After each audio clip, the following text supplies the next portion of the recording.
Hi friends, welcome to my channel. Jagadhatri పెళ్ళికి కావాల్సిన ఏర్పాట్లన్నీ చేస్తూ బ్లూటూత్లో రమ్యని అలర్ట్ చేస్తూ ఉంటుంది. గాయ్స్, మీనన్ ఏ టైంలో ఎటువైపు నుండైనా రావచ్చు. ఈ పెళ్ళిని ఆపడానికి అందరూ అలర్ట్గా ఉండండి. మీనన్ మారు వేషంలో వస్తే మన కళ్ళ ముందు నుండి నడుచుకుంటూ వెళ్ళినా కూడా మనం గుర్తుపట్టలేం. అంత జాగ్రత్తగా ఉంటాడు.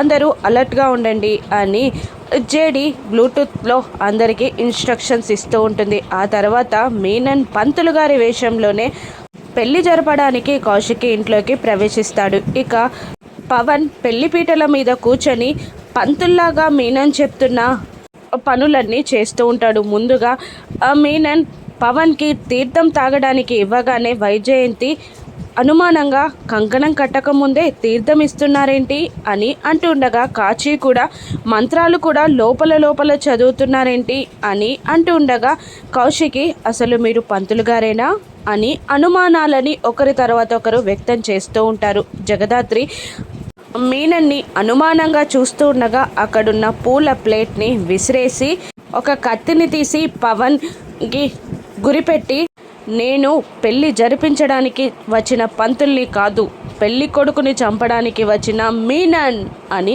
అరుస్తాడు. దాంతో జగదాత్రి షాక్ అయి కోపంగా చూస్తుంది. ఇప్పుడు పవన్ని ఎలా కాపాడాలా అని ఆలోచిస్తూ ఉండగా మళ్ళీ మీనన్ మర్యాదగా చెప్తున్నా, ఇప్పటికైనా కేసు వాపస్ తీసుకో అని జగదాత్రిని బెదిరిస్తూ ఉంటాడు మీనన్. జగదాత్రి పవన్ని మీనన్ నుండి ఎలా కాపాడుతుంది, మీనన్కి ఎలా బుద్ధి చెప్తుందో రాను ఎపిసోడ్స్లో చూద్దాం. Thank you for watching.